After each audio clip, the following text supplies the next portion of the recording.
Hello everyone, tonight we're talking about the most stubborn miracle in human history, getting wet wood to burn when your hands can't even feel your own fingers. From coaxing sparks out of rocks that hated you, to blowing life into a smoking pile of bark while your eyelashes froze together, to carrying glowing embers wrapped in fungus-like contraband warmths. Survival used to be a full-time negotiation with the elements. Fire wasn't a convenience. It was a personality test you either passed or died taking. Take a moment to like the video and subscribe, but only if you genuinely enjoy stories where patience, science, and quiet desperation somehow count as the same skill set. And tell me in the comments where you're watching from and what temperature it is right now. I'm curious how many of you still have all 10 fingers after your last attempt at camping. Now, lower the lights, maybe grab a blanket or a cup of something warm that doesn't require you to barter with the wind. Let's settle in and step back into a world where warmth wasn't guaranteed, and the difference between life and legend was measured in sparks. It's funny how something as small as a spark decided who froze and who didn't. In the long white silence of a northern winter, survival didn't come from brute strength or loud courage. It came from knowing how to convince a damp piece of wood to burn. While most of the modern world panics when their lighter runs out, entire generations once treated flame as both a tool and a god, a moody relative with a short temper and terrible timing. Among native nations of the far north and interior forests, fire wasn't just warmth, it was kin, a living being with moods, boundaries, and a dangerous sense of humor. You fed it, you spoke to it, and crucially, you avoided offending it. You didn't spit into it, you didn't walk over it, and you definitely didn't brag about your fire-making skills near it. Fire had a way of humbling arrogance, usually by refusing to appear when needed most. Every spark was a negotiation. You didn't make fire, you asked for it. You offered your patience, your breath, your fingers that barely bent anymore from cold. Fire didn't care that you were freezing to death. It wanted the right wood, the right rhythm, and a quiet kind of respect. Try to rush it, and it sulked. Try to fight it, and it smoked at you, a passive-aggressive little cloud of disappointment. When archaeologists write about fire mastery, what they really mean is generations of humans slowly learning how to please a very picky god made of light. In those nights when snow pressed against bark like stone, a single ember meant civilization. Around it, stories returned, tools were repaired, and frostbitten hands stopped hurting long enough to remember they were attached to people. A good fire could mean the difference between waking up or becoming another cautionary story told around the next one. The people who knew how to draw flame from wet wood were treated with quiet awe, not because they were strong, but because they were patient enough to deal with something that hissed, spat, and refused to cooperate unless everything was done in the right order. In oral histories, the flame wasn't just heat, it was lineage. It connected the first spark of the world to every ember that followed. Firekeepers guarded coals overnight, the way others guarded children. Some carried them from camp to camp, wrapped in fungus or bark, keeping the ancestral flame alive as they crossed ice-bitten rivers. Those who let the fire die weren't simply careless, they were breaking a bond. The line between sacred and practical blurred in the glow. What's striking is how this reverence didn't make people timid. It made them precise. They learned to see dryness inside rot, to find fuel inside decay, to treat kindling like prophecy. The fire didn't reward haste. It rewarded knowledge of wood grain, of wind, of how the spark listens. And so, in the middle of blizzards, when every tree seemed soaked and every hand shook, they didn't panic. They started peeling away bark, whispering to the hidden dryness within. Because even soaked wood carries a secret heart that remembers the sun. And that's where survival began, not with the spark itself, but with the understanding that everything, even the coldest tree in a frozen forest, has a warmth waiting inside it. You just have to know how to ask politely.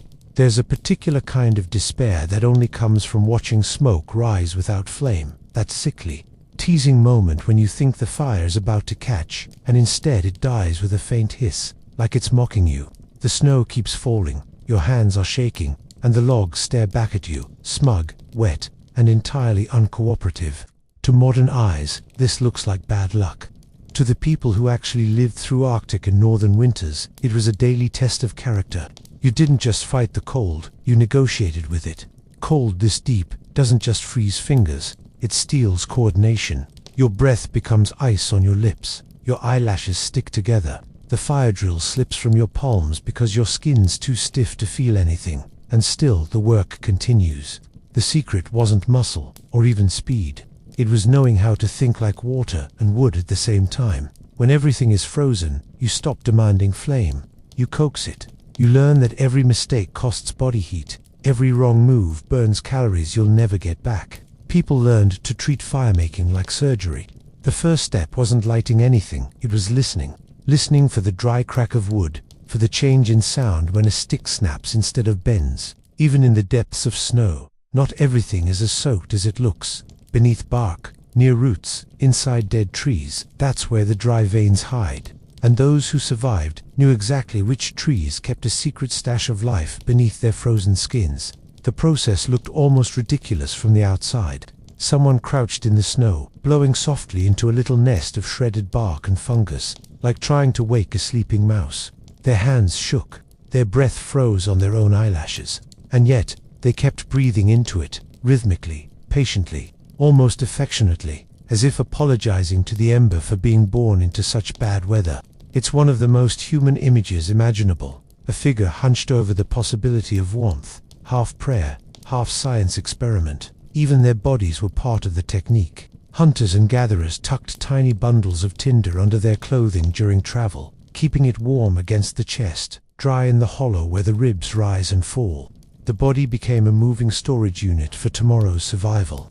In snow camps, people would save even the soft inner bark scraped from trees, their hands too numb to tie knots, but still steady enough to shred strips, fine enough to catch the smallest spark. What strikes anyone studying this isn't the drama, it's the restraint. No one cursed the weather or begged for mercy. There's no record of people shouting at fire the way modern campers do when their matches fail. Instead, there was an acceptance that flame and frost were both part of the same conversation, two forces testing each other's patience. And in that contest, patience always won. The hand that didn't tremble, the breath that didn't rush, the spark protected by a cupped palm against the endless wind. These were the gestures that built civilizations in climates that tried their best to erase them. When the first tongue of flame finally appeared, small, trembling, almost shy, it wasn't triumph, it was reunion. A quiet nod between two old beings, human and fire, both ancient, both stubborn, both tired of the cold. No one in those camps thought of fire as a thing. It wasn't a possession you made and owned. It was a relative who happened to live in your hearth, unpredictable, temperamental, and entirely capable of teaching you a lesson if disrespected. The anthropologists who later wrote about these customs loved calling it animism, as if believing your fire had feelings was some primitive stage of development. But the irony is, those same academics still apologize to their laptops when they freeze. Across the northern plains, woodlands, and Arctic coasts, fire had rules, real ones. You didn't step over it, you didn't spit into it, you didn't toss garbage onto it like some careless modern picnic. You didn't even boast about how well yours burned, because fire loved irony and would make sure the next attempt humbled you. Flames were quick to punish arrogance. You might have been the best hunter in your band, but if you mocked the fire, you'd spend the night shaking, watching your breath fog up into nothing. It wasn't superstition, it was etiquette, a code of coexistence refined over millennia. Because in a world where death by freezing was an everyday risk, you treated warmth as sacred. The same respect you'd give an elder, soft voice, steady hands, no sudden movements you gave to the flame. In Lakota and Anishinaabe teachings, fire sat at the center of the lodge as a living being. People spoke to it, offered tobacco or food, thanked it for showing up. Not metaphorically, literally. You spoke to the flame, not about it. And strangely, the fire responded, not in language, but in behavior. It smoked when displeased, it roared when fed, it sulked when starved of air. The people who watched it daily knew its moods. How birch bark flames flicker like gossip, how spruce crackles in warning, how slow coals hum when they're content. Fire became a mirror for human temperament, restless, hungry, quick to flare, but capable of sustaining life, if treated gently. Among the Cree and the Ojibwe, even the placement of a fire in the camp mattered. It wasn't random. Flames faced entrances, aligned with prevailing winds, surrounded by stones that told wind and spirit where to stop. Children learned early that the fire wasn't a toy. You didn't poke at it for fun, unless you wanted elders to say the flame would bite back. The threat wasn't just discipline, it was ecological logic disguised as morality. When every resource mattered, respect became survival. Ceremonies built entire moral systems around this relationship. A council fire wasn't just a symbol, it was a participant. Elders would feed it cedar or sage before speaking, because fire carried words to the spirit world. Every decision, every treaty, every apology made before the flames was bound by that act of burning. In a way, fire was both witness and messenger, the only entity that could consume something completely and still make it visible. And maybe that's why it was so deeply loved. Not for its warmth alone, but for its ability to connect the living with everything that burned before them. Every spark was a reincarnation, a memory reignited. To feed it was to acknowledge the chain of breath and smoke that had carried humanity through every frozen century. It wasn't object worship. It was realism, the kind that comes from realizing that without this temperamental cousin called fire, there'd be no people left to debate philosophy about it later. In a forest where everything dripped, you learned to look for what pretended to be wet. Snow, frost and sleet could cover a tree, but a skilled firemaker saw through the disguise. Dryness had a sound, a brittle snap rather than a bend. It had a feel, splintered rather than spongy. Even at 30 below, a hunter could peel back a layer of bark and find the secret, the pale, papery veins that still remembered summer. The untrained eye saw a frozen wasteland. The experienced one saw a library of fuel. There's a certain poetry in how people learned to map dryness the way others mapped constellations. Beneath the snow, beneath rot, beneath everything that looked ruined, that's where the heat hid. The best wood for a desperate fire wasn't the pretty log on top of the pile. It was the one half buried, already dead, its core untouched by moisture. A fallen birch, its bark slick with ice, could still be split to reveal dry ribs that caught flame like gossip. Spruce, if you knew where to look, stored kindling in its dead lower branches, those skeletal twigs that had been protected for years by the tree's own bulk. Hunters, trappers, and traveling families carried this knowledge like second nature. It wasn't written down, because it didn't need to be. The forest itself was the textbook, and every failed fire was a pop quiz. When a family stopped to camp, the first thing wasn't shelter or food, it was reconnaissance. Who can find the wood that lies to the eye, the one that looks soaked but burns bright? Children learned early that this skill wasn't just cleverness, it was manners toward the landscape. You don't curse a wet world, you learn to borrow from its dry heart. And so they searched breaking branches with their teeth when hands froze, shaving off bark with stone blades to reveal golden curls underneath. It looked ritualistic, because it was. Every gesture carried memory, where their grandparents had peeled bark, where old burned scars marked trees that once saved someone's life. In that sense, the forest wasn't just a collection of resources, it was an archive of rescues. The irony, of course, is that modern survival guides still treat finding dry wood as a neat little trick, as if anyone could stroll through a blizzard and just pluck a miracle from the snow. The people who did it daily weren't performing a hack. They were maintaining a relationship. They knew that wood, when soaked, isn't dead, it's only sleeping. Split it open, and it exhales a faint, resinous scent, a sigh of readiness. The kind that says, "All right then, if you're patient, I'll burn for you." And patience was everything. They'd crouch over the chosen log, shaving curls as thin as feathers, each one falling into a growing nest of hope. The cold bit at their backs, frost formed inside their nostrils, and yet they worked with care, deliberate, unhurried, as though the forest might be watching and grading their performance. Because, in a way, it was. Fire didn't come to those who panicked. It came to those who listened, to the whisper of wood fibers separating, to the dull thud of a frozen tree giving up its hidden core. And when the first spark landed on those shavings, it was never just luck, it was recognition, the forest giving a nod of approval, the universe briefly agreeing that, yes, this human had earned another night alive. When you're surrounded by snow, the smallest thing suddenly becomes a matter of life and death, like lint, or the fluff of a dead plant.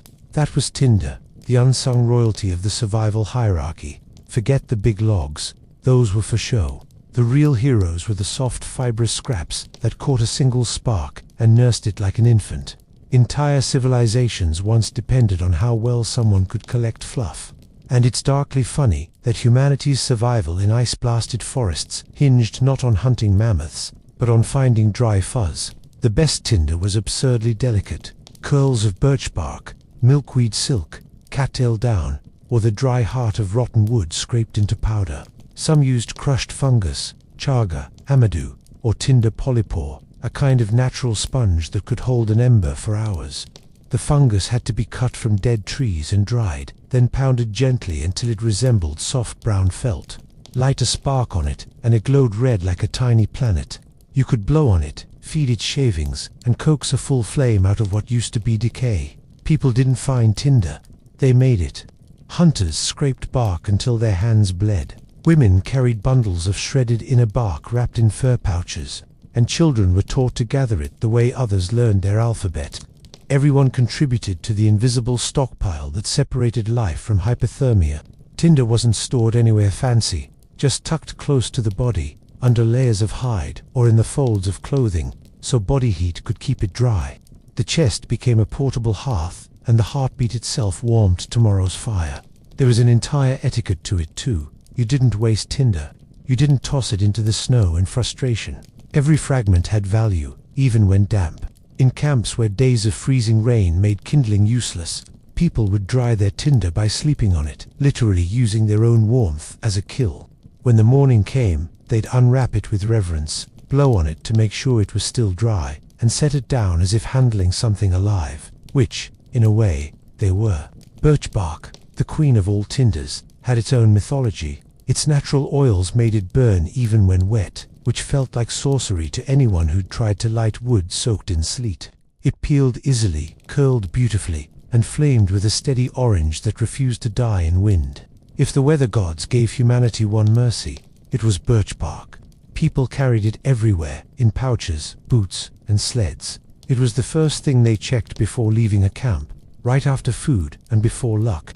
And then there were the improvisations: moss dried over days, grass braided into tiny wreaths, or resin scraped from tree wounds and saved in hide bags. Everything combustible had a role. It was a delicate social order of flammability, the tinder hierarchy. The lightest, driest pieces got the honor of first spark. The medium shavings waited their turn to feed the flame. The heavier branches stood by for commitment. If that sounds organized, it's because it was. Chaos didn't start fires. Hierarchy did. Fire was never random. It was ritual, layer by layer, material by material, breath by breath. And when the first ember caught, glowing deep inside the pile of crushed bark and dead fungus, everyone watching knew what they were really seeing wasn't just combustion. It was obedience, the universe rewarding the correct order of things. Long before steel knives or fancy magnesium blocks, there was flint, the moody genius of stones. Sharp, brittle, and full of attitude. You could strike it 100 times and get nothing, and then suddenly it spat one perfect spark that made you believe in gods again. The process looked simple, but it wasn't. To pull fire out of a rock, you had to understand both its arrogance and its generosity. Before Europeans introduced steel strikers, many tribes used flint and pyrite, the glittering fool's gold that wasn't so foolish after all. Hit them together at just the right angle, and sparks flew, actual, searing sparks that could catch on dried fungus or bark powder. It was loud, smelly, and occasionally painful. The smell of burning pyrite carried through snow camps like a promise, sharp, metallic, and oddly satisfying. Archaeologists have found pyrite marks on tools buried in frozen soils, proof that people were mining flame from stone long before metallurgy made it convenient.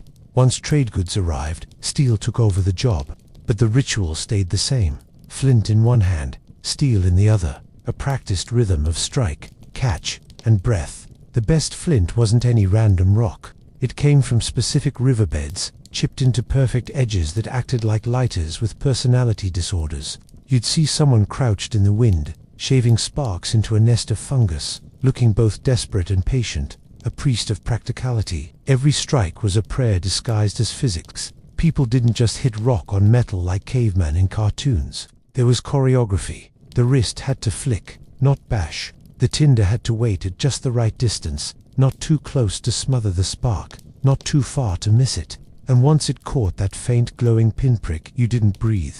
You inhaled carefully, as if afraid your lungs might insult it.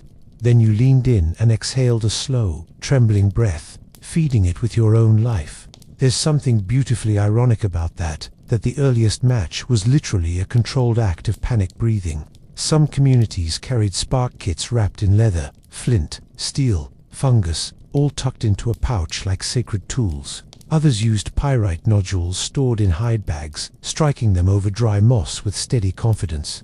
In either case, the gesture looked identical. Spark, coax, blow, whisper. It's the same human rhythm that survived millennia, and still happens every time someone strikes a lighter in the dark and exhales relief. Those who mastered the art were quietly revered, not heroes, more like technicians of existence. They had steady hands, calm eyes, and the patience of people who knew that losing your temper in a snowstorm was just an efficient way to die faster. Their knowledge passed through generations, but never with drama, only with muscle memory. How to hold, how to strike, how to breathe. And for all the sophistication of the process, it still came down to one spark, deciding whether you froze or lived. No wonder fire was treated like kin. It acted like it, moody, brilliant, impossible to control, and somehow always there when you needed it most. Before flint, before steel, before any spark could be bullied out of stone, there was friction, the most stubborn and poetic method of all. It's the kind of task that looks ridiculous to the untrained. One person hunched over a wooden board, sweating, shivering, muttering to themselves, rubbing a stick between their palms until smoke finally decides to show mercy. But to the ones who knew it, this wasn't desperation, it was choreography. A slow dance between motion and heat, will and surrender. The bow drill, the hand drill, the fire plow, every version of this ancient technique was both a science and a prayer. A spindle spun in rhythm against a baseboard, carving out a tiny dust-filled hollow that began to darken, then smoke, then smolder. It wasn't friction alone that made fire, it was rhythm. The kind of rhythm you only find when you stop fighting the world and start moving with it. Among the Apache, Inuit, and woodland nations, the process was so physical, so precise, that it bordered on ceremony. You had to earn the flame. The irony is that friction fire worked best for those who looked least like they were trying. The more frantic the motion, the less chance it worked. The best firemakers looked almost lazy, calm, repetitive, hypnotic. You could tell when they were close, because they stopped gritting their teeth and started listening. The soft hiss of wood dust turning to ember was music, the forest's applause. And when that tiny coal appeared, it wasn't triumphal. No cheering, no shouting, just silence. A shared breath. A pause long enough to let the ember believe it was wanted. This is where anthropology usually gets poetic, describing firemaking as symbolic renewal, mimicry of creation, rebirth through friction, which is all true and also hilarious. Because for the people actually doing it, it was less about cosmic metaphor and more about not freezing to death. Still, it felt sacred, even if no one said so. Each spin of the spindle mirrored heartbeat, breath, persistence. Fire didn't respond to strength, it responded to rhythm and humility, the same traits the land rewarded everywhere else. Some elders compared it to courting. If you rushed, you scared it off. If you stayed too cold, it ignored you. But if you were patient, gentle, and steady, the ember arrived, glowing shyly in the dust, like the first light of a story. Then came the most intimate moment, transferring that glowing speck into a nest of tinder. You'd cradle it with both hands, lift it close to your lips, and breathe life into it, literally. The first exhale always looked like a kiss. To outside eyes, it might have seemed primitive, but to those who lived by it, the bow drill was a bridge between worlds, wood breath and spirit conspiring to keep humanity alive one more night. Some communities even used the act as ritual, the rekindling of the new fire each season, a reset of cosmic order. Because to start fire by friction wasn't just to create heat, it was to reenact the world's beginning, every single time, with nothing but patience, muscle, and trust in what smoke means. And if you've ever seen that moment, the exact breath where the ember brightens, the hands trembling, the cold air turning red, you understand why they called it ceremony. It was creation in miniature, repeated endlessly, the closest humans ever got to performing the act of Genesis on demand. Every flame that ever lived began the same way, as a whisper, a trembling ember, one good breath away from existence or extinction. People learned quickly that air wasn't just background. It was the final ingredient, the invisible bridge between spark and survival. And the irony is, that breath, the same fragile thing that fogged in the cold and froze on your eyelashes, could summon something older than humanity itself. The image repeats across centuries, a person crouched low, face half-lit by faint orange, hands cupped like a prayer, leaning close enough for their eyelashes to smoke. They blow, not too hard, not too soft, just a slow exhale, as if speaking a secret. The ember responds, glowing brighter, humming in reply. It's a conversation. Fire breathes because you do. Miss the rhythm, and it dies. Get it right, and the air itself starts to glow. There's real physics behind the poetry: oxygen, feeding, combustion, breath controlling temperature gradients, moisture affecting ignition. But no one in the snow cared about thermodynamics. They just knew instinctively that warmth came from restraint. Blow too fast, and you suffocate it. Blow too timidly, and it forgets it's alive. The breath had to feel like love, attentive, rhythmic, slightly desperate, but never violent. And so people learned to use their lungs as instruments. 2 or 3 working together, one shielding the ember from the wind with cupped hands, another feeding it slivers of bark, another breathing life into it, in short, trembling bursts. Their faces close, their voices silent, all focused on that tiny glow, trying to convince the cold it had a reason to stay. It was teamwork in its purest, most ridiculous form. 3 humans negotiating with air. In old accounts, the elders say the first fire came from the breath of a spirit, the wind's child, born from friction and fed by lungs. Some nations treated that breath as sacred. You didn't blow across a sacred fire in anger or carelessness. To breathe on it was to make a promise, to keep it alive, to share your own warmth, so it could return the favor later. It's strangely symmetrical. We exhale carbon, it exhales heat, a perfect trade.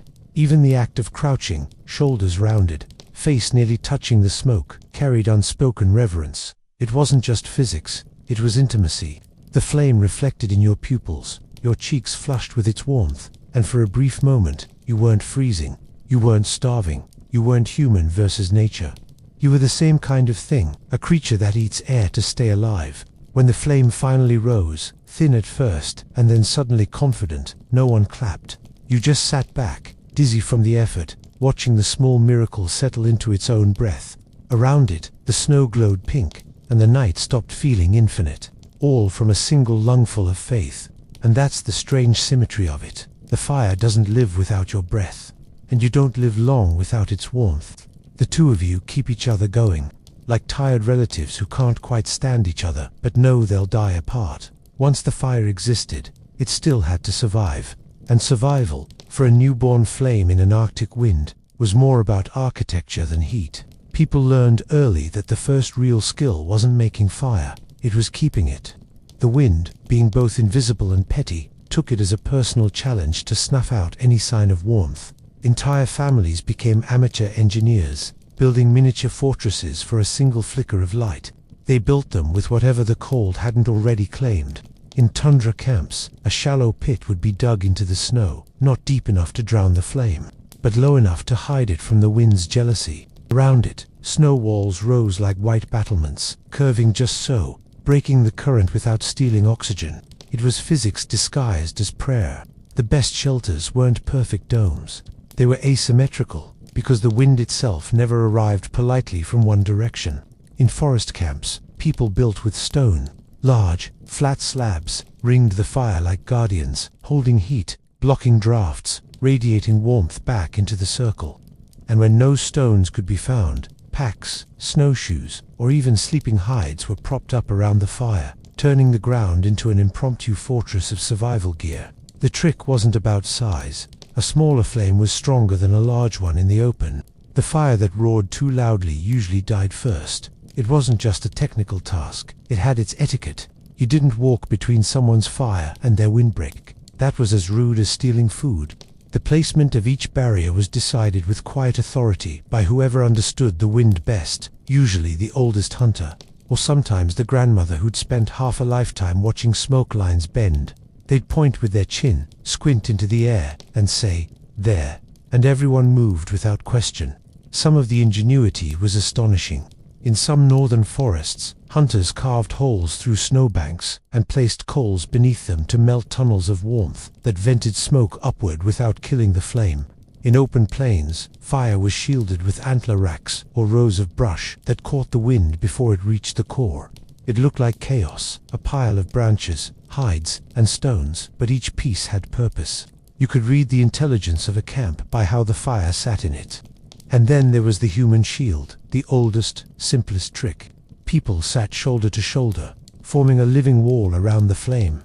Backs took the wind, faces took the heat. You could tell who'd done it often by their burns, a thin pink line across the nose or cheek from leaning too close, half-scorched fur from not moving fast enough. Fire left marks of gratitude, even if it didn't mean to. The fire, once protected, changed personality. It grew calm. Flames rose steady. Smoke drifted upward instead of sideways, and for the first time in hours, people could relax their shoulders. The camp became a small civilization, not because they had light, but because they'd learned to manipulate air. They didn't conquer the wind, they negotiated with it. And if you watched closely, you'd see the same quiet ritual every time, someone glancing at the wall of snow, nodding slightly, as if thanking it for helping hold the world together one more night. If fire were a god, then birch bark was its most faithful disciple. It was the one material that never betrayed you, even when everything else was frozen, soaked, or sulking under snow. It burned when wet, laughed at wind, and gave off a sharp, sweet smoke that clung to clothing like perfume from the afterlife.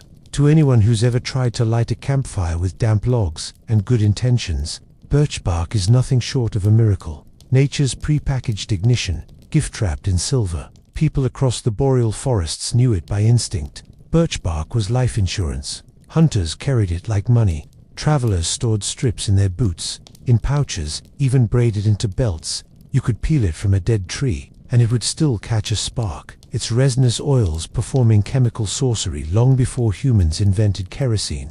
When you strike a flame against birch, it flares in defiance of logic, as if mocking the cold for ever thinking it could win. It wasn't used carelessly, though. There was a right way to harvest it, never from a living tree unless it was desperate times. The outer layer protected the birch itself from the same cold that punished people, so taking it wrongly was a kind of theft. You took bark from fallen trees, from the old ones leaning toward death, or from scraps blown off by storms. Even necessity had manners. A well-timed apology to the tree was not superstition, it was diplomacy. You don't rob your allies in a war against winter. When you tore birch bark, it curled naturally into thin ribbons, perfect for nesting around an ember. It crackled when lit, almost joyful, and burned steady enough to ignite damp wood. Entire fire-making routines were built around it.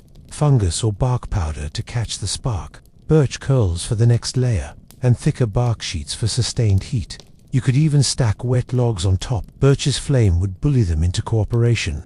It was the only fuel that acted like it enjoyed the weather. Beyond survival, birch bark had its luxuries. Its smoke kept mosquitoes away in summer and carried a smell that everyone in the region associated with comfort, a scent that meant home, meat, warmth, company. It was used in medicine, art, and ceremony too. People wrote messages on it, wrapped food in it, and lined canoes with it. But when the cold came, it returned to its first duty, lighting the world again. What's strange is how modern people still underestimate it. They'll spend hours with gasoline and lighters while birch bark sits there, glowing with quiet contempt, waiting to prove them wrong. The bark doesn't brag, it just burns, beautifully, efficiently, loyally. If survival has a smell, it's birch smoke. It's the scent of the stubborn, of people who refuse to freeze politely. It carries the memory of every storm endured, every night where the wind screamed and the fire still rose, fed by thin strips of silver torn from the trees that refused to die in the cold. The relationship was mutual, really. Humans gave birch their reverence, and birch gave them their flame. Both survived because neither tried to outdo the other. Starting a fire was only the first half of the contract. Keeping it alive until morning, that was the real test. Once the flames had eaten through their first feast of birch and bark, the night began its slow revenge. The wind changed direction, snow thickened, and every gust felt like a thief trying to sneak in and steal the warmth. You could almost hear the cold laughing, patient, knowing it only needed one mistake, one moment of carelessness, one ember left unguarded. So people developed an entire science of not sleeping. Firekeeping wasn't about staying awake. It was about staying aware. You learned to doze in rhythms, eyes half open, ears tuned to the faint change and crackle. A healthy fire has a pulse, a rhythm in its sound. When it slowed too much, you felt it before you saw it. And in those moments, the night's caretaker would rise silently, lift a log from the pile, and feed it without disturbing the circle of sleepers. It wasn't just kindness, it was continuation. Among many northern peoples, the fire never truly went out. When a camp moved, a piece of it went with them. Embers wrapped in dry fungus or bark, carried in hollowed antlers or clay pots, glowing faintly through the day like smuggled sunlight. The phrase, keeping the home fire burning, wasn't a metaphor. It was logistics, a living link to the last place of safety, small enough to fit in a hand, yet powerful enough to restart a world. At night, coals were banked under ash, a trick so old it feels instinctive. You'd rake a layer of white powder over the glowing heart of the fire, trapping its heat like a blanket. Hours later, you'd stir it, expose the coals, and watch them come back to life with minimal persuasion. No flint, no drill, no begging the gods again. Just a small miracle on demand, produced by memory and good insulation.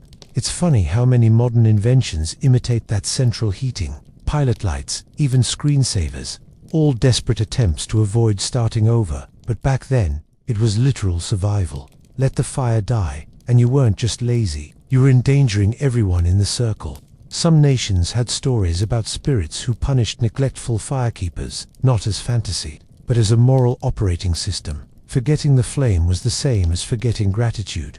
In villages and longhouses, women were usually the fire stewards. They didn't just maintain it, they managed its moods, knowing when to add resin, when to open vents, when to bank the embers so smoke wouldn't choke the children.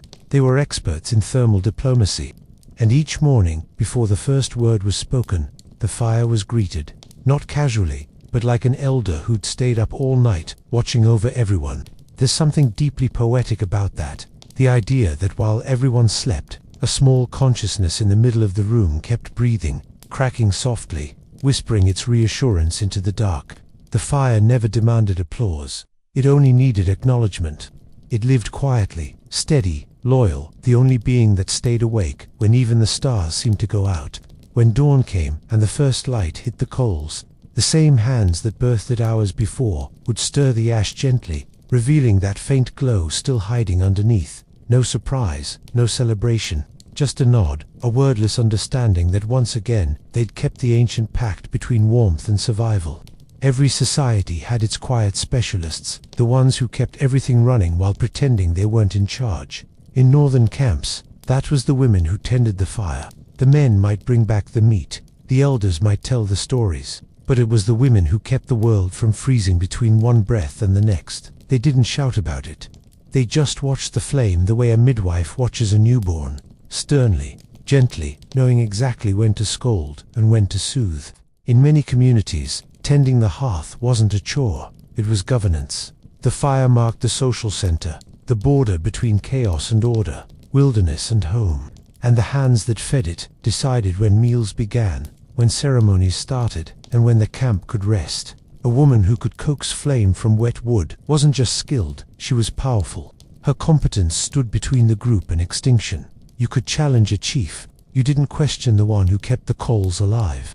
Even inside dwellings, tipis, longhouses, wigwams, the fire's placement followed her intuition. The draft, the wind's angle, the dryness of the wood, all were read like omens. A good hearth stayed clean and steady. Too much smoke meant imbalance. And if the fire misbehaved, people didn't blame the weather. They asked what had been said, or left unsaid. Because fire, they believed, mirrored the mood of the house.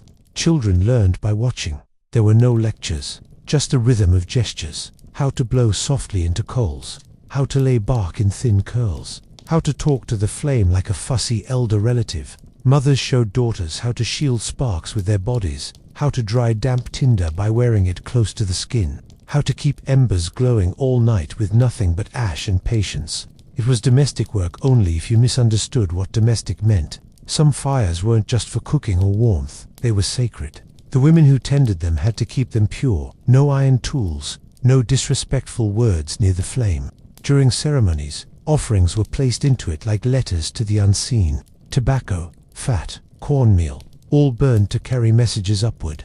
In that moment, the flame wasn't just chemistry, it was language, and the women were its translators. In the long winters, firekeeping took on a moral edge. Neglecting it was seen as neglecting the family itself. A cold hearth in a full camp was a kind of accusation, a visible mark of imbalance. People said the fire spirit turned its face away when ignored. That kind of superstition has a practical heart, though. You can't afford negligence in a climate that kills by morning, so reverence became insurance. Anthropologists sometimes miss the poetry in all this. They talk about gendered divisions of labor, when the truth is far simpler. The women controlled continuity. They carried the flame, literally and symbolically, across generations. When families moved, it was the mothers who took embers wrapped in birch bark. They were the couriers of warmth, the human equivalent of a pilot light. There's an old observation among the Cree that when a woman stirred the morning coals, she was waking the ancestors. It sounds romantic until you realize how literal it is. That fire had burned, uninterrupted, since the day before, fed, banked, and preserved through memory and sleep. It wasn't metaphor, it was stewardship of the human timeline itself, renewed with every spark. There were fires you cooked on, and there were fires you didn't dare cook on. The difference wasn't size or brightness, it was intent. Some flames were born for the body, and some for the spirit. The sacred fires, the ones that burned through the night while people whispered around them, belonged to the second kind. They were tended by rules, not convenience. You didn't toss scraps into them, didn't poke them idly with sticks, and definitely didn't walk away without a word. Those fires were alive, listening, and always hungry for meaning. Among the Anishinaabe, Cherokee, Lakota, and others, the ceremonial fire stood at the world's center, literal and cosmic. It was the mediator between this world and everything else. Ancestors, spirits, winds, even the uncooperative weather. People said it saw everything, heard everything, carried everything upward in smoke. Every prayer, every confession, every secret whispered through the flames, joined that invisible spiral into the sky. You couldn't see where it went, but you trusted it was heard.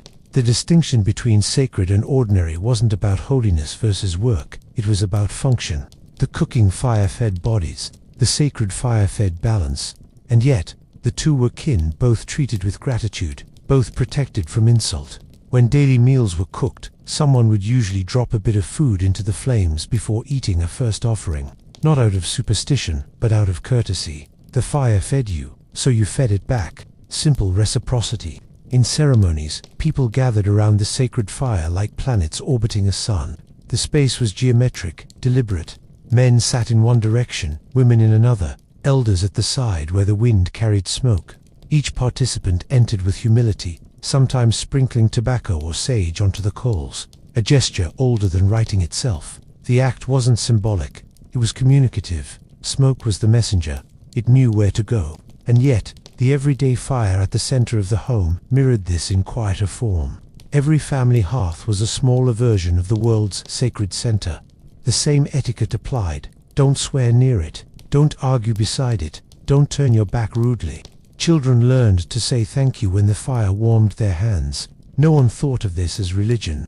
It was manners extended to an element that could kill or save you, depending on how you spoke to it. Fire was also witness. When councils met to discuss peace or resolve conflicts, it sat between them, impartial, burning equally for both sides. Decisions made before the flame were binding. You couldn't lie comfortably with that glow on your face. It saw through you. And if you broke an oath made near a fire, the shame wasn't just social. You had offended the universe's mediator. The same principles carried through rituals of healing, mourning, and renewal. Sacred fires were lit to guide the dead, to cleanse spaces, to start new seasons. But they weren't reserved for the extraordinary. The act of lighting any fire, even just to boil water, echoed those same gestures. Every flame was a descendant of the first one. The original fire that myth says was gifted or stolen, depending on which story you asked. And so, the line between sacred and ordinary blurred. The cook fire in the lodge, the funeral fire on the hill, the ceremonial one at the solstice, all were branches of the same family. To treat one with respect was to honor them all. It's strangely democratic, really. Every spark mattered. Every smoke trail carried weight. Every flame, however humble, was an embassy to the unseen. If fire was kin, then its sparks were its speech, brief, unpredictable, and occasionally prophetic. To those who lived with it daily, sparks weren't random. They carried messages, warnings, humor. A loud pop could mean wet wood or bad weather coming. A sudden flare might mark the arrival of someone's spirit or the attention of something less polite. Every flame had a vocabulary, and people learned it without ever writing it down. In stories told across the plains, forests, and tundra, the first fire never belonged to humans. It was stolen, borrowed, or gifted, always with consequences. Some said a thunderbird struck a tree and left a piece of its lightning behind. Others swore it was the fox, clever and deceitful, who carried an ember on its tail. Among southeastern nations, the spider was the heroine weaving a web across the sky, stealing a spark from the gods, and lowering it gently to earth. The theme never changed. Fire was language, and someone had to translate it. Those myths weren't bedtime stories. They were operating manuals disguised as gossip about the cosmos. They taught technique without instruction. If fire came from thunder, it meant lightning struck what burns best. If it came from fox or spider, it meant fire needs cunning, patience, and tools finer than strength. Myths were mnemonics, science stored in metaphor, so no one forgot. Even the act of striking flint carried linguistic overtones. The sound that sharp tchkk was its own announcement. You weren't just making light. You were calling it back from absence. The first sparks always drew a small pause from those nearby. The same respectful silence you give to someone entering a room. You didn't chatter over it. You let it speak. The crackle that followed became punctuation for the night. Commentary, rhythm, sometimes even punchline. Some elders could read a fire the way others read faces. They knew when it was content, when it was sulking, when it was about to misbehave. Don't feed it too fast, they'd say. It's angry. Or, hear that hum. It's dreaming. Outsiders might laugh, but when you live years listening to flame instead of engines or phones, you start hearing tone, cadence, breath. The fire was a companion with moods, and the sparks were the part of the conversation that couldn't wait. There were rules for speaking back. Never blow too hard. That's shouting. Never toss water on a live flame. That's an insult. Always thank it before leaving. Some even left a twig or pinch of food beside the ashes, a farewell gesture in the oldest language on earth. No words, just offerings to the element that had translated the human condition since time began. Fear into light, cold into safety, silence into story. Because the truth is, fire was the first storyteller. Its sparks leaped and vanished like syllables. People sat around it, half listening, half hypnotized, as the smoke traced punctuation into the night. Every myth, every memory, every whispered confession depended on that glow to exist at all. And long before alphabets and ink, before treaties and laws, it was flame that carried meaning upward, flaring once, then gone, but somehow still understood. In a world where one mistake could freeze you solid, survival was never a contest of strength. It was choreography. Everything depended on rhythm, breath, patience, and restraint. The ones who lived longest weren't the loudest or the bravest. They were the calm ones, the quiet architects of warmth, who could start a fire with fingers too numb to bend and minds too tired to hope. They understood what modern people forget, that speed kills in the cold, and rushing a flame is the same as extinguishing it. Every part of firemaking was slow art. You gathered wood like a sculptor, stripped bark like a weaver, arranged sticks like a composer, setting up silence before the first note. The act was intimate, meticulous, never rushed. Hands moved in small, deliberate gestures, each one as practiced as prayer. Fire didn't reward efficiency, it rewarded grace. It was the one teacher that punished impatience instantly and generously. The rhythm of it shaped everything else. People's sense of time, for instance, was measured not in hours but in burns. How long it took a log to become ash. How many coals you needed before dawn. Night wasn't absence, it was duration. The waiting between sparks became the measure of civilization. While most creatures shivered in the dark, humans stayed awake tending their small suns, practicing a patience that bordered on spiritual endurance. And it's worth remembering, these weren't stylized survivalists performing for admiration. They were entire communities, elders, mothers, children, each with their own role in the choreography of staying warm. The one shaving bark, the one nursing embers, the one shielding flame from wind. Each movement looked ordinary until you realized it was the only thing standing between continuity and extinction. Even their humor had adapted to it. There are stories of hunters teasing each other when fires failed, gentle mockery masking the fear beneath. "Guess the gods don't like your breath today," someone would mutter, half grinning, half praying. Fire was never fully predictable. It kept humans humble. You could do everything right and still be rejected. And that was the lesson. Survival wasn't control, it was relationship. Patience, breath, and humility. Those were the real tools. The bow drill and the flint were only extensions of that deeper intelligence, knowing how to wait without despair. The people who endured winters that would terrify modern explorers didn't conquer nature. They negotiated with it, minute by minute, coaxing warmth out of wood, wind, and willpower. And when the flame finally took small at first, trembling like a heartbeat, it wasn't victory, it was recognition. You and the world had reached an agreement. You would keep each other alive a little longer. The fire would burn, you would tend it, and the snow would fall as always, unimpressed, unending. There's something profoundly human in that deal. To stay alive, not through domination, but through devotion. To outlast the night, not by force, but by repetition. Hands moving, breath steady, heart warm, time measured in smoke. That's what made survival beautiful. It wasn't dramatic. It was slow, patient, and eternal, like the quiet conversation between a spark and the dark. It's strange to think that the first border humanity ever built wasn't made of stone or wood, but of light. Fire didn't just change how we lived, it changed what living meant. Before it, night wasn't poetic or restful. It was a slow suffocation of sight and sound, where predators moved as softly as breath. When that first spark appeared, perhaps from a careless lightning strike or the grinding of flint, it drew a glowing circle around a few trembling figures and said, "Inside, life. Outside, spirit." That was the moment the world split.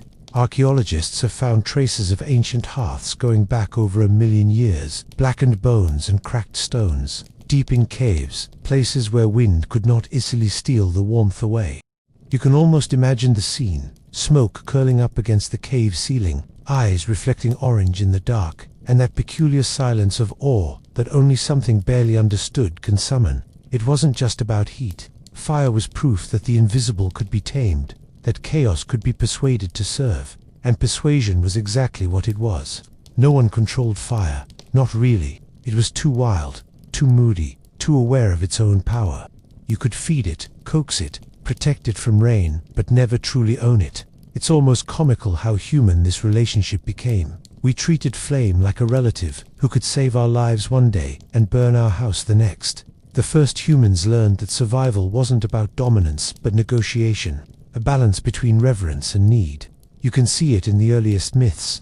The Greeks said Prometheus stole fire from the gods and paid with eternal punishment. The San of southern Africa tell of a trickster who snatched it from a jealous bird. The story repeats everywhere. Fire always belonged to someone else first, which makes sense. If something so vital and dangerous enters human hands, it must have come from a divine tantrum. Fire didn't feel discovered, it felt borrowed.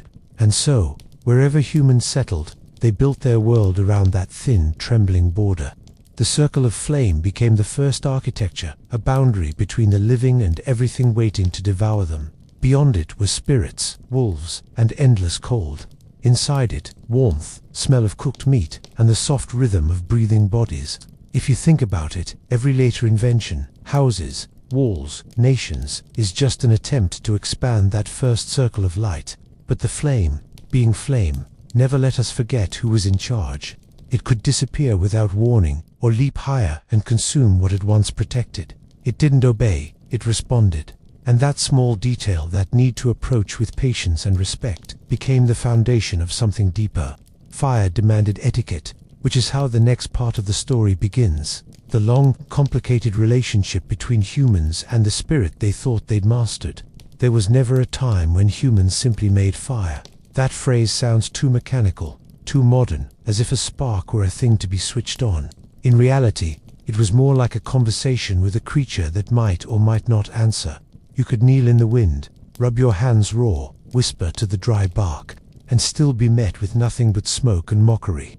And when the flame finally came, small, trembling, demanding attention, it wasn't triumph that filled the air. It was relief, or maybe even fear. Among many early peoples, fire was thought to have its own temperament.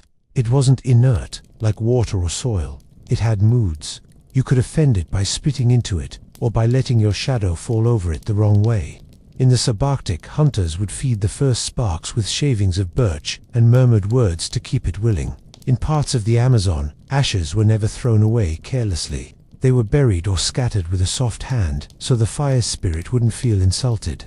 Every gesture implied a kind of moral code, not written, but remembered through burns and blessings. And for good reason. Fire didn't forgive arrogance. Entire encampments could vanish overnight because someone underestimated a gust of wind or forgot that grass burns faster than pride. You learn humility quickly when your shelter and your God share the same breath. Even now, the language betrays it. We still say a fire dies, as if it were alive, as if its absence were a form of mourning. What fascinates anthropologists most is that this relationship, half worship, half practicality, bridged the human and the divine. The myths of stolen fire weren't just stories about theft. They were about dependency. You could survive the absence of rain, the failure of a hunt, even the cruelty of winter for a time. But lose fire, and you crossed that invisible line back into the realm of ghosts. Every culture had its ritual to keep the conversation going. The Navajo kindled sacred flames with cedar bark and prayer. The Irwenki of Siberia spoke to their campfire before long journeys, asking it to guard the path home. Among ancient Indo-Europeans, the domestic hearth was tended by women who never let it go out, because if it did, the whole household was said to lose its soul. Firekeepers, in every sense, were mediators between human order and cosmic risk. So the act of making fire was never casual. It was a negotiation between matter and meaning, a pact renewed daily. And the place where that pact was kept, the small, glowing heart of every camp, would become something even more enduring. The first true center of human life, the hearth. Before there were temples or cathedrals, there was the hearth, a patch of scorched earth holding the universe together. The earliest archaeologists to crawl into Paleolithic shelters didn't just find tools and bones. They found blackened circles of ash right in the middle of everything, always central, always protected. It's as if the first architecture wasn't meant to house people at all, but to house fire. Humans just built themselves around it. That little ring of flame became the heart of social life, and, in a way, its conscience. You could measure civilization by how far people were willing to go to keep it burning. Some of the oldest villages in Anatolia showed traces of permanent hearths rebuilt over the same spot for generations. The walls changed, the people changed, but the center stayed the same, a fixed point of light in a world that rarely stopped moving. Fire gathered the living, but it also divided the world. Inside the circle was warmth, kinship, and cooked food, the smell of order. Outside was darkness, noise, and everything with too many teeth. The hearth taught humans their first geography, near and far, safe and wild, seen and unseen. It's oddly poetic that the same shape later reappeared as the altar, the political throne, the holy fire of cities that claimed eternity. All of them were just grand descendants of that first glowing patch of earth, and it wasn't only symbolic. The hearth reshaped biology. Cooking meant less chewing, more nutrition, smaller jaws, and more time for everything that makes us distinctly human: speech, memory, speculation. Sitting together around firelight made faces visible, voices clear, and thoughts shared. Evolution didn't just happen in the body, it flickered there, in the flickering light. You can picture the scene: people hunched close, eyes glittering orange, hands stretched out to warmth, the night pressing in, the fire hissing back. Stories probably started as an accident, a way to fill the silence between gusts of smoke. But once a story entered that circle, it didn't belong to one person anymore. It became communal property, shared breath in a place that blurred the line between the visible and the invisible. It's no wonder later cultures treated the hearth as sacred. In Greece, Hestia guarded it. In Rome, Vesta. In ancient Japan, the Kamotogami, the god of the cooking hearth, watched over domestic harmony. Everywhere, the same principle: to let the fire die was to let the home lose its center. A cold hearth wasn't just inconvenient, it was a bad omen, the beginning of social death. So people kept feeding it, protecting it, speaking softly in its presence. And, as if by instinct, they began offering it small gifts, food scraps, fat herbs, incense, offerings for something that had already given everything, a way of saying thank you to the only guest who never left. It's difficult to say when people first started feeding fire, but the idea seems older than language itself. At some point, someone noticed that when fat dripped into the flames, it hissed and flared up, sending a column of smoke toward the night sky. It must have felt like communication. The world suddenly had a postal system: flame, smoke, and intention. Whatever humans couldn't reach with their hands, they could now reach with their offerings. Everywhere on Earth, fire became the messenger. Its appetite was endless, but not cruel. You could feed it food, bones, herbs, or even words. The act wasn't wasteful. It was transformative. What went into the fire didn't disappear. It changed form, ascending as smoke to the unseen world. That was the logic of ritual. Burn it, and it lives twice. The Inca fed fire the first sip of chicha before any feast. The Sami offered it slivers of reindeer fat before long journeys. The Polynesians sent smoke offerings to ancestors resting beyond the horizon. All different worlds, but the same conversation, matter turning to memory. There's a kind of eerie beauty in the idea that consumption could be sacred. Fire ate what humans couldn't decay: danger, impurity, and left behind only warmth and light. It digested death for us. When an epidemic struck, ancient households burned the clothes of the dead to release their spirits gently. When a child was born, ashes were sometimes spread around the tent to guard against wandering souls. Fire was both appetite and protection, a god that cleaned up after life's messes. And so, the feeding continued, not out of superstition, but out of etiquette. You didn't light a fire and walk away. You tended it, watched it, gave it small offerings like crumbs to a wise animal. A few grains of flour, a drop of oil, the first bite of a meal. It wasn't charity, it was reciprocity. Everything the flame gave, light, heat, safety, had to be returned somehow. Even now, the gesture survives in miniature. The birthday candle, the match lit in a vigil, the cigarette offered to an empty chair. Tiny, modern echoes of an ancient ritual of exchange, flame as mediator, smoke as envoy. The idea that to keep fire fed is to keep the world in conversation. And wherever there was feeding, there were keepers, the ones who made sure the conversation never ended, who carried embers across storms and continents, who knew that one careless breath could silence centuries. In most ancient households, someone always stayed awake a little longer than the rest, not out of insomnia, but devotion. Their task was simple: keep the fire alive. Don't let the coals fade. Don't let the wind win. Across early camps and villages, that small duty divided humanity into two types: those who slept in the dark, and those who protected the light. Archaeologists have found hearths so carefully maintained that layers of ash and charcoal reveal centuries of unbroken burning, whole generations passing the same flame like an inheritance. It's romantic to imagine, but also exhausting. Firekeeping wasn't a heroic act. It was tedious, anxious, repetitive. Yet it was sacred precisely because it required patience. In many societies, this burden fell to women or elders, the ones trusted not to wander or forget. Among the Awenki in Siberia, the family matriarch tended the central fire while men traveled for months. In ancient Greece, the Vestal virgins kept the eternal flame of Rome alive. If it went out, they could be punished as if they'd betrayed the state. In Japan, shrine priestesses kept the haimarogi, sacred fire, burning to ensure harmony between heaven and earth. The logic was always the same: whoever controlled the flame controlled continuity. Even nomadic groups, with no temples or stone walls, built their faith around embers. The Maori carried glowing coals in gourds from one camp to the next. The Sami wrapped them in moss, tucked inside leather pouches against their chests, a heartbeat carrying another heartbeat. When archaeologists find fire traces along ancient migration routes, they're not just discovering campfires, they're mapping the geography of care. There's something haunting about the idea that civilization might have survived on insomnia, that for thousands of years, someone was always awake, somewhere, watching over a little orange life that must not die. Firekeeping was a form of memory. The keeper wasn't just tending flame, they were tending time itself.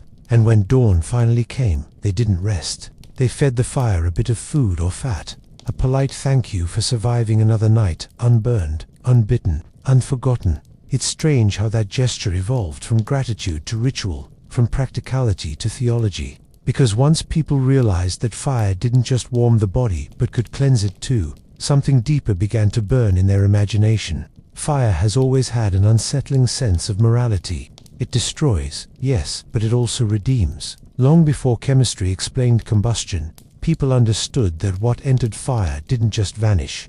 It came out cleaner. Bones turned white, iron hardened, filth disappeared into smoke. To burn something was to reset it. Everywhere, this logic became sacred. In India, the god Agni was both mouth and purifier, consuming offerings and delivering them spotless to the divine. In ancient Europe, villagers leaped over solstice bonfires to rid themselves of sickness. The Celts rolled flaming wheels down hills to purify the earth before planting season. In Mongolia, shamans passed patients through smoke to draw illness out of the flesh. There's a kind of brutal tenderness in these acts, faith in destruction as medicine. Fire didn't discriminate. It consumed the impure and the pure alike, but left behind an illusion of balance. A burned tool was a cleansed one, a burned offering, accepted. When plague came, houses were purified with flame, sometimes only the doorway, sometimes everything inside. The logic was horrifyingly consistent. What fire touched, ghosts could no longer claim. Even the dead were given to it. Cremation, practiced from India to the Balkans to the Arctic, wasn't just disposal, it was translation. Flesh into smoke, soul into air. Many believed the spirit couldn't rise unless the body was opened by fire.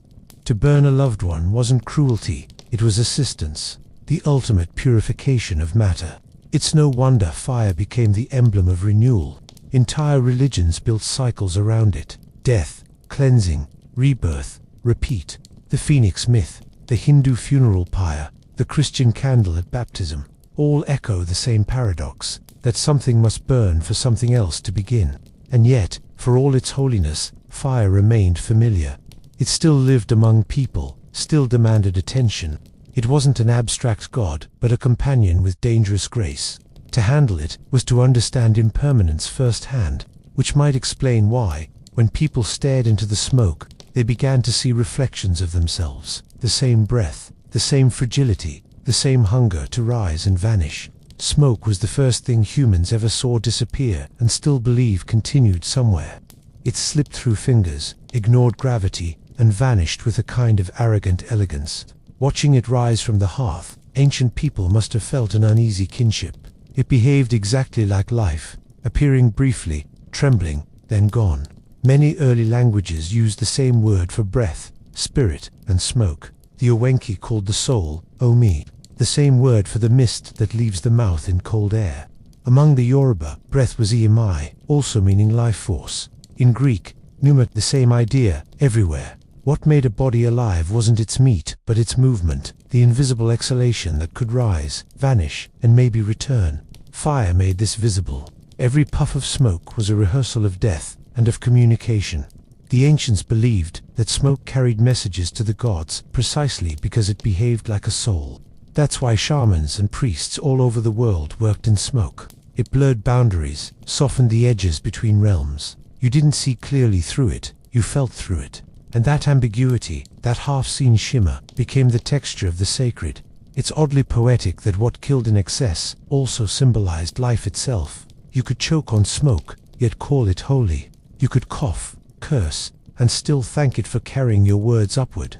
Early medicine men treated smoke like breath magnified. It could cleanse wounds, ward off illness, or seduce dreams. In the Arctic, shamans would breathe smoke into their drums before playing, giving the rhythm a living pulse. In South America, tobacco smoke wasn't inhaled for pleasure. It was exhaled as prayer, and in every flicker, there was movement, a rhythm like heartbeat and breathing combined. Flame drew air in, released it, danced as if remembering lungs. Watching it long enough made the line between body and element blur. It wasn't hard to imagine that the fire itself was alive, or worse, that it was watching you breathe back. Which might be why people began to gather around it, not just for warmth, but for conversation both human and cosmic. Because when faces appeared in the light and voices echoed in its flicker, something extraordinary happened. Fire started teaching us how to speak. No one can say exactly when humans started talking, but it probably wasn't under the sun.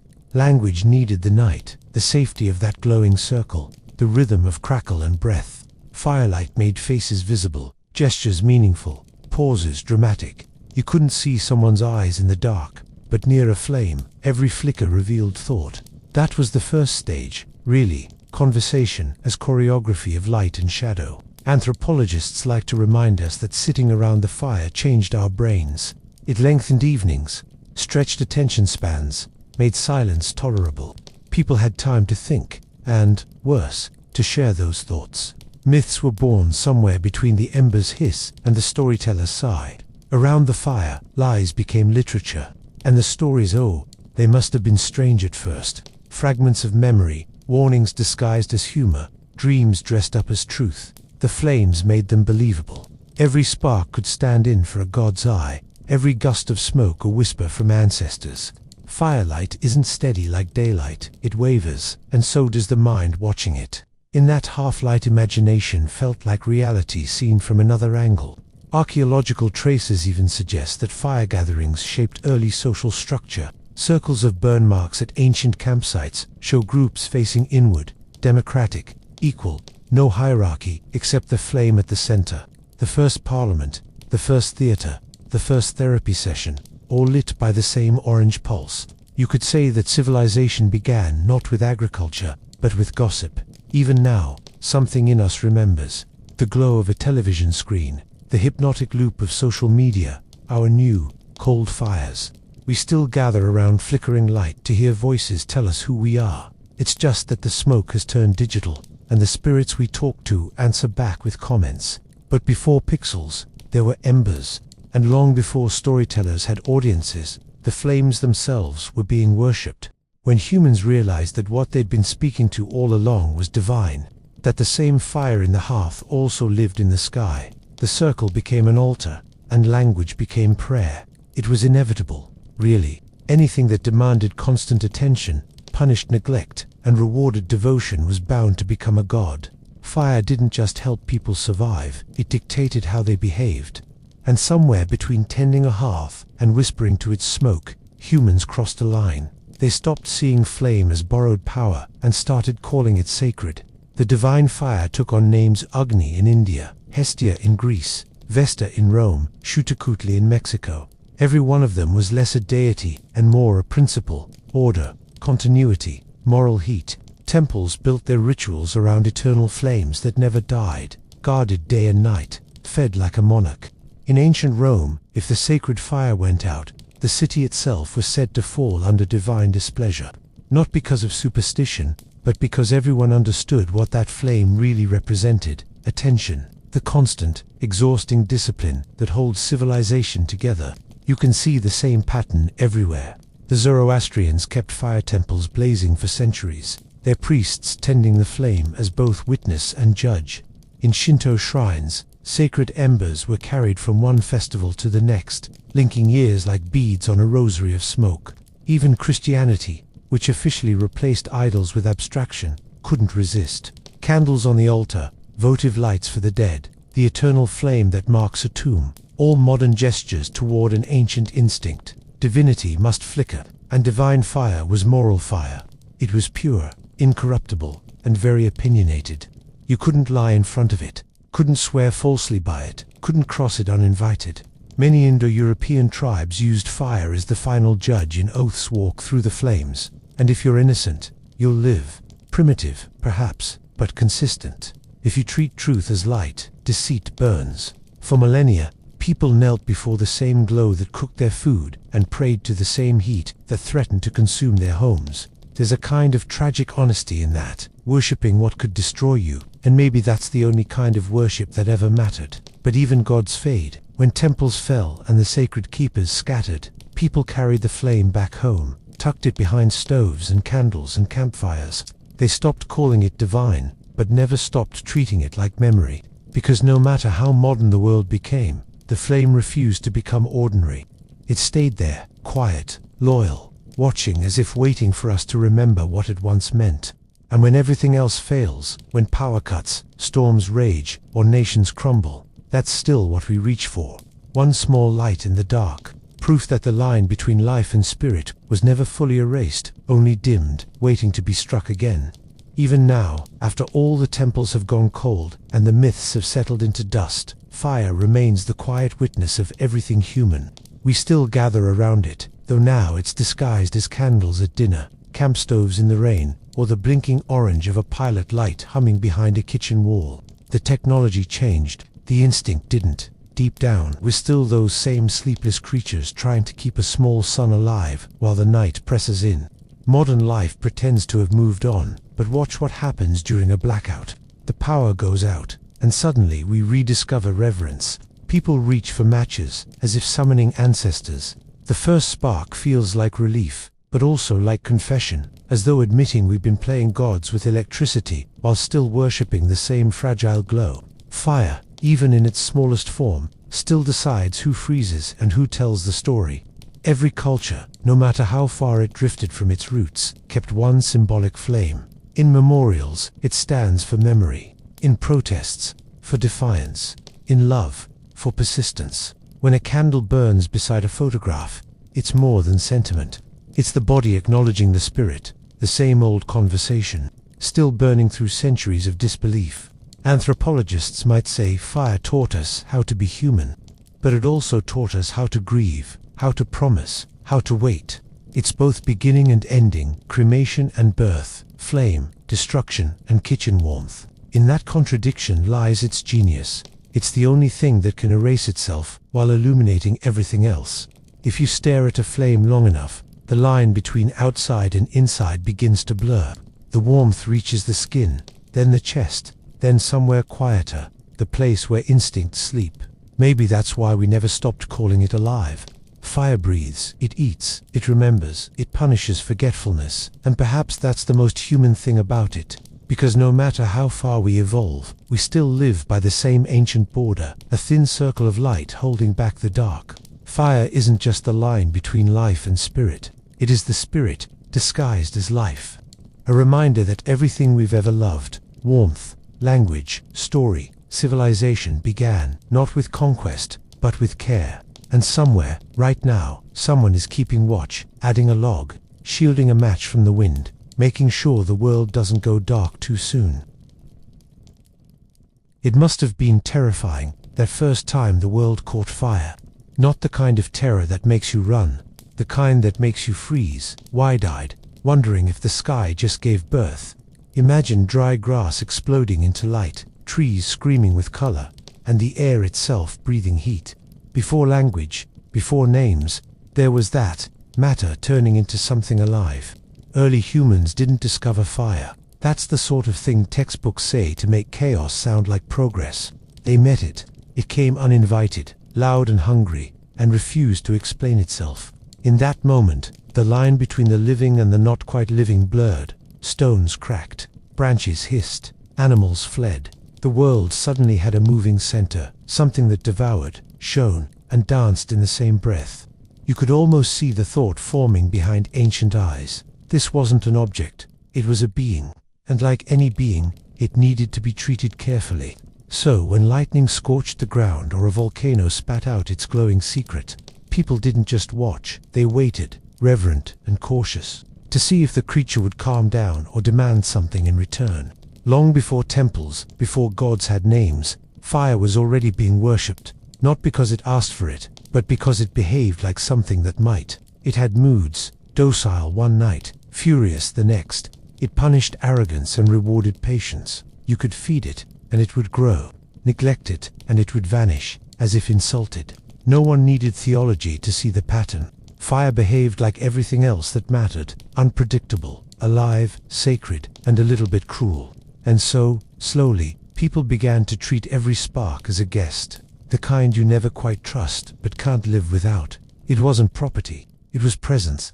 They built small circles of stone around it, not to imprison, but to honor its boundary. Those first hearths were more than tools. They were shrines disguised as practicality. The fire's warmth was a promise. If you respect me, I'll stay. The first spark didn't just light the night, it rewired the human mind. For the first time, the world wasn't simply endured, it was negotiated with. You could talk to it, and sometimes it seemed to answer back in crackles and sighs. And once the dialogue began, it never really stopped. Even now, in the hum of a stove or the flicker of a candle, the old conversation continues, soft, tense, and necessary. But that dialogue required manners. You couldn't just bark orders at something so capricious. You had to learn how to feed it, flatter it, and not offend it, which, as it turns out, became an entire language of ritual. Once people realized fire could be kept, everything changed. It was like learning to keep a wild animal alive in your living room. You couldn't control it, but you could keep it content for a while. Each hearth became a small negotiation, a glowing pet that demanded attention, rhythm, and restraint. You couldn't just toss wood at it like garbage and expect gratitude. Fire wanted to be courted, fed slowly, steadily, with a kind of reverence that was half devotion, half fear. Across the world, this feeding became ritual. Hunters returned home with frozen hands and whispered thanks before throwing in the first twig. Women, usually the appointed guardians of flame, added fuel as though feeding a spirit. Never abruptly, never while angry. In many Arctic camps, a small piece of meat or fat was given to the fire before anyone else ate, an offering so ordinary it didn't even seem religious. You fed it first because it was the oldest member of the household. People learned early that flame had temperament. Too little air and it sulked. Too much and it threw a tantrum.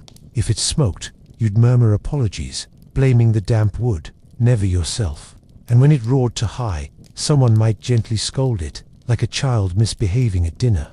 Every flicker had personality. Even the way a spark hissed when fat touched it was read as mood, a good omen if it laughed, a warning if it spat. The care wasn't just symbolic. In the freezing dark, losing your fire meant death, a slow, humiliating one. So people treated their flames like kin. Some carried embers wrapped in bark when moving camp, holding them close to the chest to keep the lineage of warmth unbroken. The same fire that cooked last night's meal could, if protected, cook your grandchildren's. Continuity was literal. You didn't just keep the idea of warmth alive, you kept the warmth alive. And this quiet intimacy between humans and flame gave birth to something else: etiquette. There were things you simply didn't do in front of fire, not because anyone had written rules, but because everyone already knew it could take offense. Every civilization eventually discovered that fire had a sense of dignity. You could feed it, praise it, even gossip near it, but never disrespect it.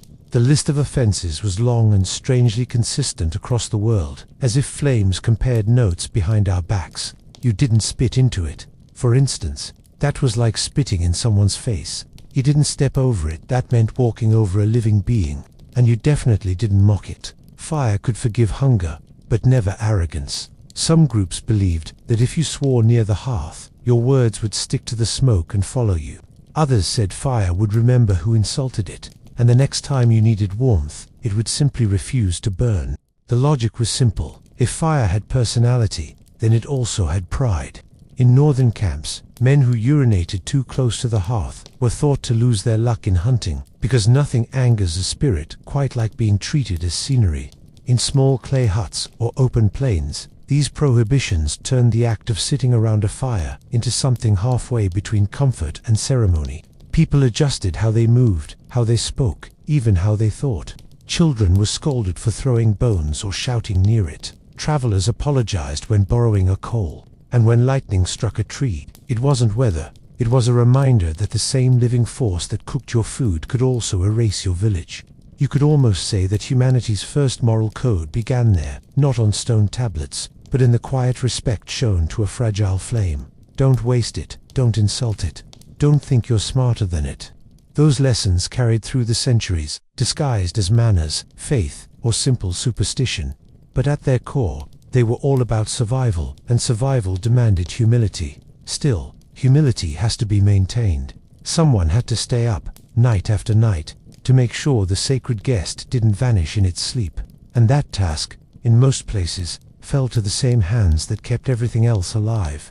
In most ancient camps, there was always one person who never really slept, the woman by the fire. While others dreamt or froze, she sat with her knees tucked close. feeding the coals small sticks, turning embers as if adjusting a baby's blanket.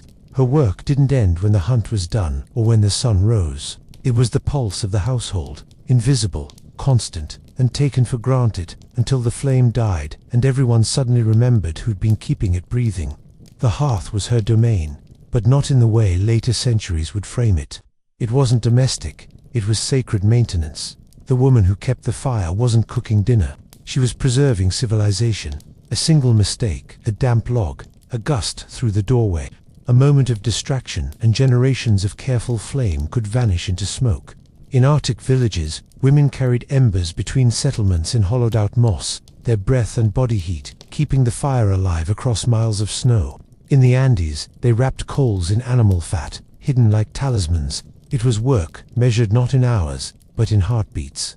Anthropologists later noticed something curious. In many cultures, women were not only keepers of literal fire, but also of social warmth, mediators, memory holders, the ones who turned raw survival into continuity.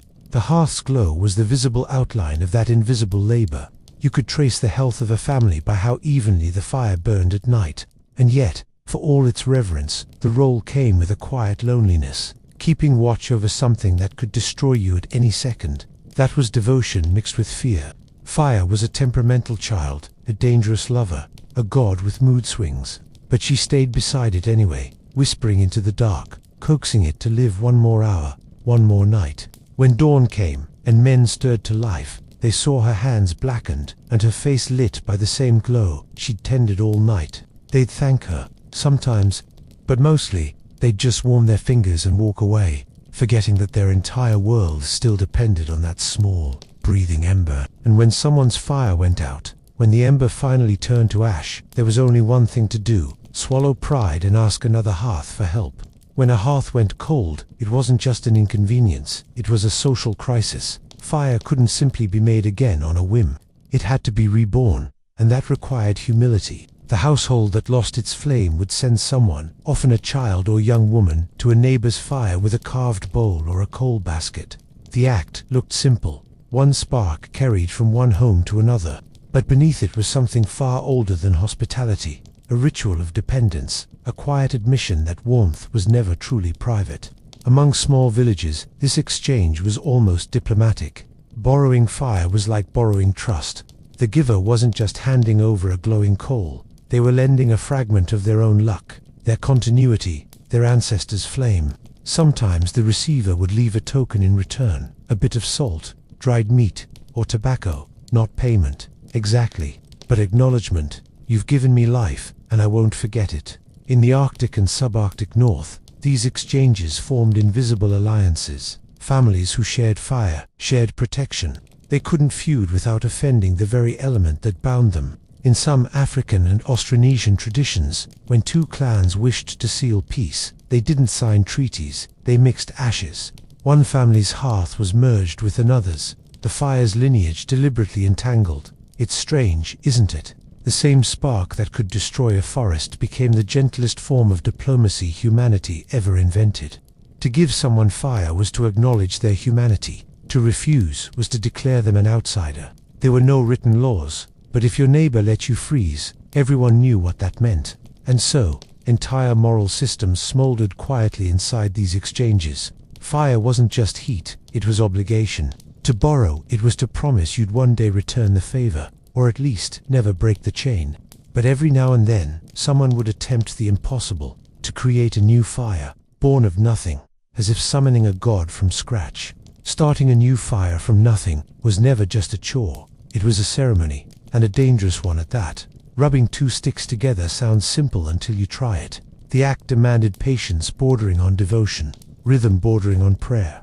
Among many groups, only certain people were allowed to do it, those considered pure, or calm, or favored by unseen forces. You didn't rush a birth, and you didn't rush a spark. The process had all the drama of creation itself. Wood scraped against wood, friction building heat, smoke curling like a breath before speech. When that first red ember appeared, tiny, glowing, trembling, everyone fell silent. It was a living thing, as delicate as a newborn, and just as hungry. People leaned close, feeding it slivers of dry grass, coaxing it to breathe. And when the flame finally took, a murmur went through the camp, half relief, half awe. Fire hadn't been made, it had been persuaded to appear. In ancient Japan, priests used sacred drills of cedar and sakaki wood to summon new fire during purification rites. The flame was virgin, untainted by previous use. In old Europe, need fires were kindled by 9 men in silence to ward off plague. The procedure was absurdly specific. No metal, no words, no mistakes. It wasn't science. It was midwifery. Fire was treated as something that had to be born properly, or not at all. And the fire maker himself, or herself, carried the burden of that birth. To fail was not embarrassment. It was omen. You could anger the spirits, doom a hunt, or invite illness. To succeed meant you'd coaxed life from lifelessness, a feat previously reserved for gods. It's no wonder these people often became semi-sacred figures, both respected and slightly feared. They didn't just make warmth, they spoke the secret language between matter and breath. And when the fire was lit, it wasn't left alone. The first sparks were tended like relics, shielded from wind, guarded by hands trembling with reverence. Then, slowly, that newborn flame was carried home, placed in the hearth, the small, glowing heart that would once again organize everything around it. The home, the meals, the conversations, the myths. Because once the fire lived among people, it began to mirror something much bigger than survival. Every hearth was a small universe pretending to be ordinary. The circle of stones wasn't just practical, it was symbolic. The boundary between chaos and cosmos. Inside it, warmth, food, laughter, and stories. Outside it, cold beasts, and whatever waited in the dark. It was architecture at its most profound, not walls or roofs, but meaning arranged around light. The fire didn't just heat the home, it defined what a home was.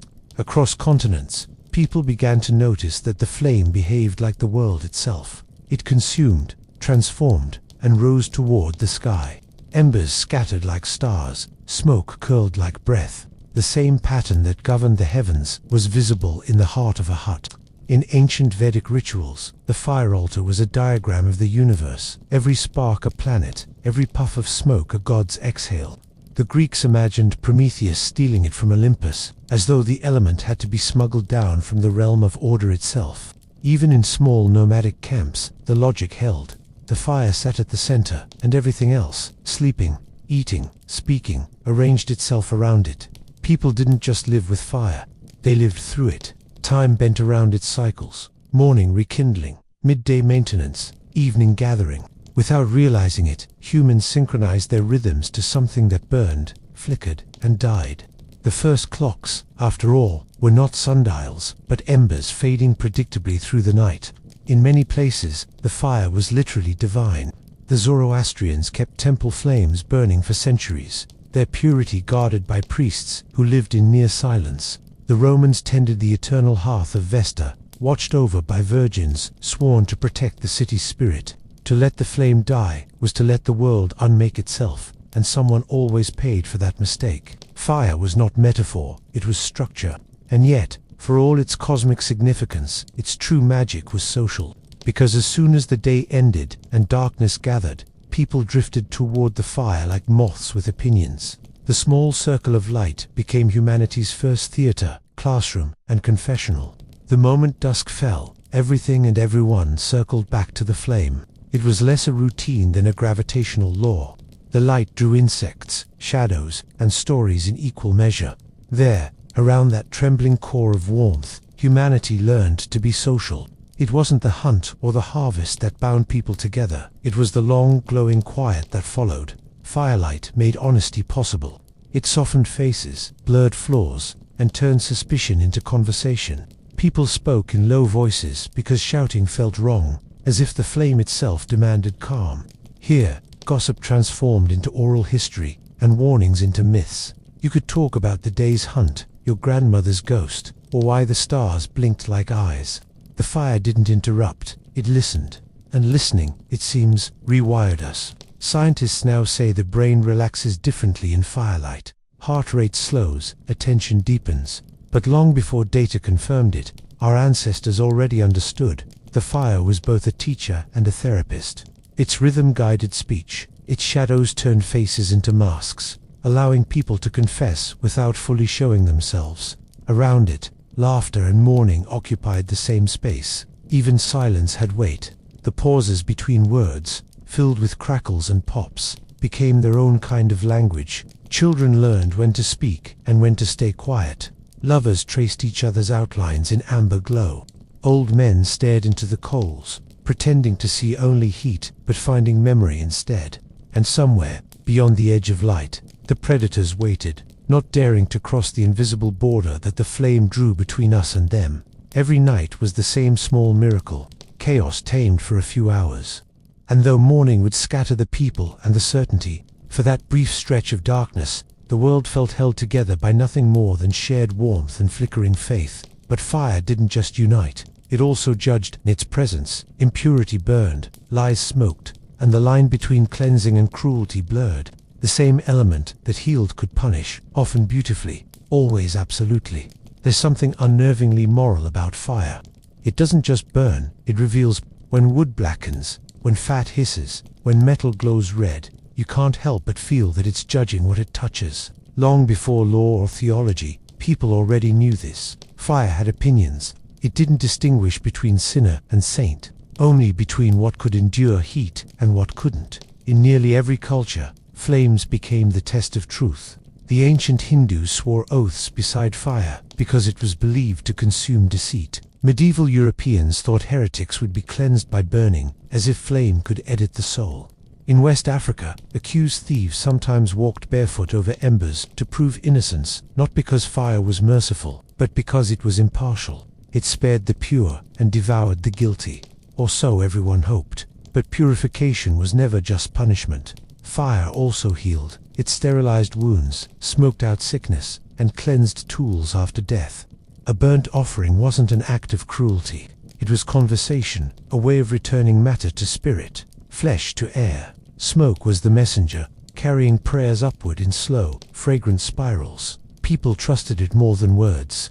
There's irony here, of course. The same element that warmed your children and cooked your food could also erase you from history in a single breath.